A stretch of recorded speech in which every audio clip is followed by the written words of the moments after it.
Last month, one of my clients spent 72 hours in jail for refusing to show her Walmart receipt. She didn't steal anything. She paid cash for everything. But a store employee made one phone call, a police officer asked one question, and she made one mistake with her answer. 3 days later, she was released. No charges, no apology, just a criminal record she had to pay $5,000 to clear. I'm Sarah, and for 15 years, I've been defending people who made the same mistake she did.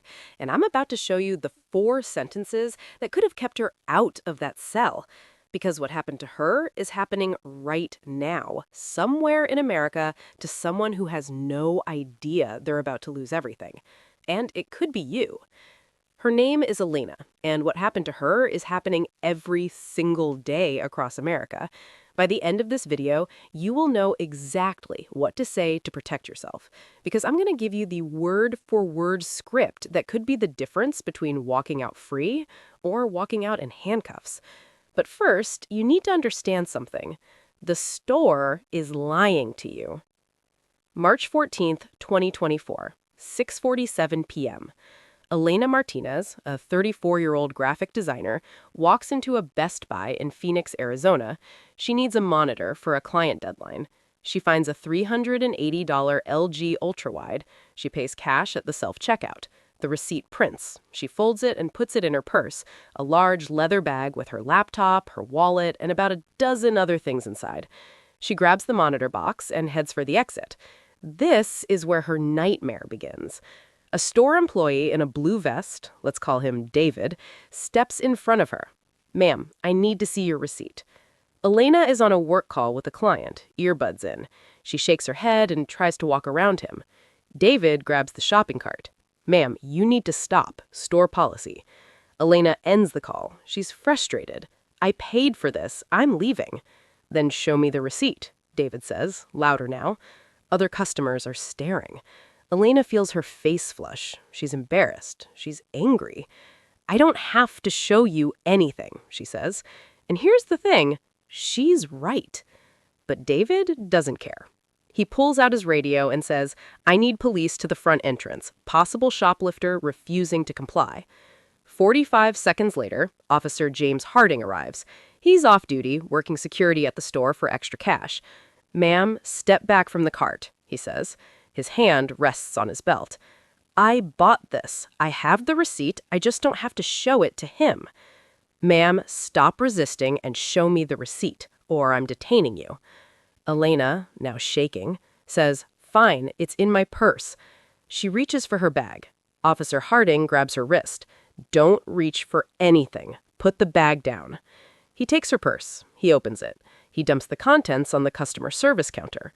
Wallet, laptop, tampons, keys, receipts from 3 different stores.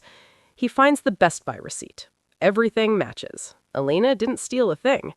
But Officer Harding doesn't apologize. Instead, he says, "You were being uncooperative and evasive. That's suspicious behavior." He writes her a citation for obstruction of justice. She's banned from the store.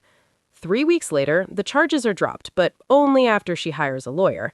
That lawyer was me.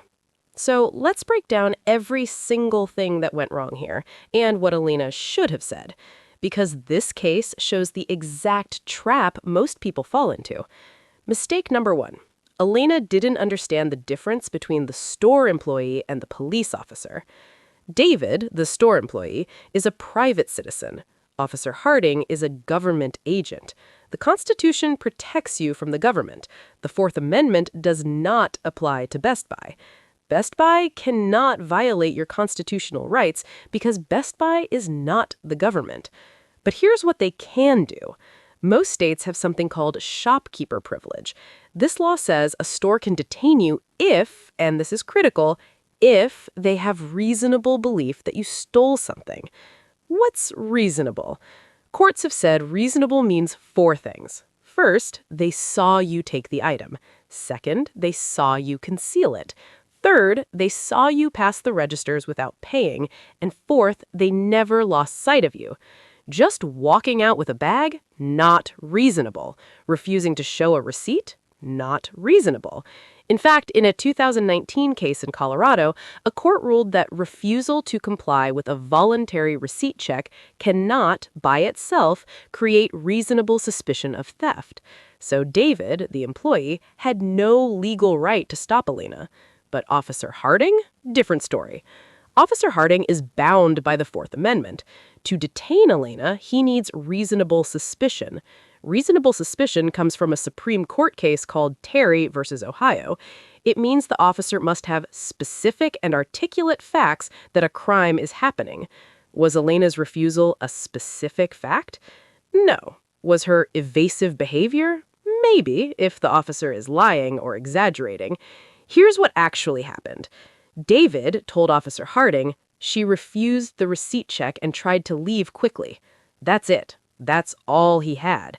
And that became reasonable suspicion because Officer Harding trusted the store employee more than he trusted Elena. This is the dirty secret. Police almost always side with the store. But here's where Elena lost the case before it even started. When Officer Harding said, "Put the bag down," Elena complied. When he opened her purse, she didn't say anything. She gave consent.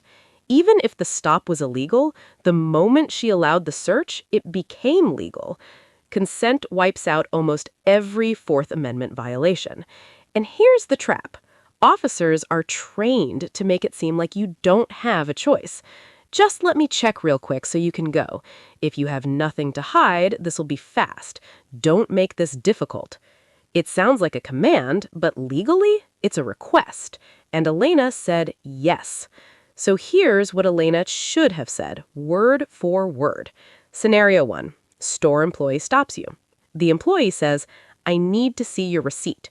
You respond, "No, thank you. Am I free to go?" The employee insists, "It's store policy." You calmly say, "I understand. Am I being detained or am I free to go?" If they say you're free to go, you leave.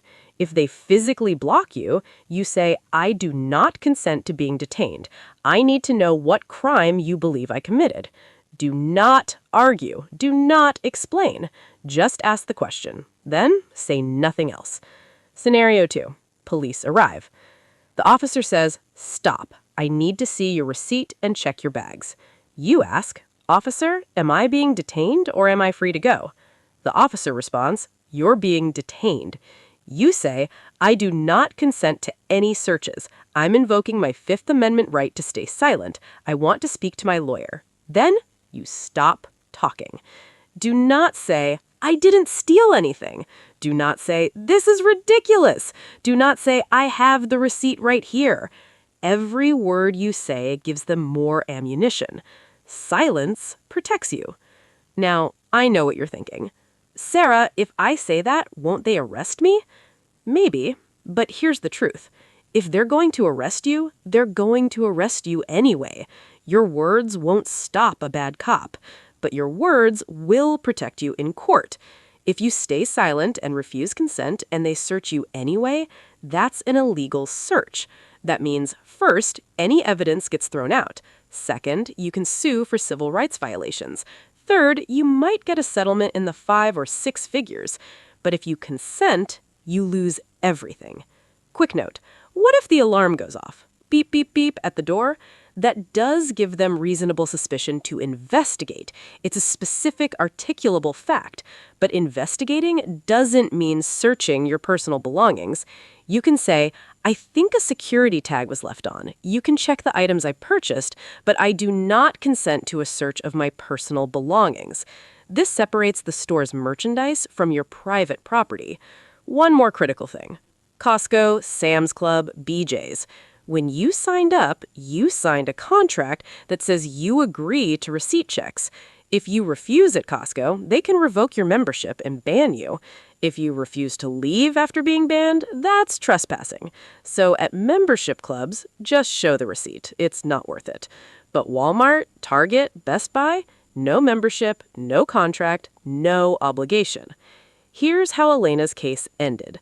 We filed a motion to suppress the search. The prosecutor saw our argument and dropped the charges immediately.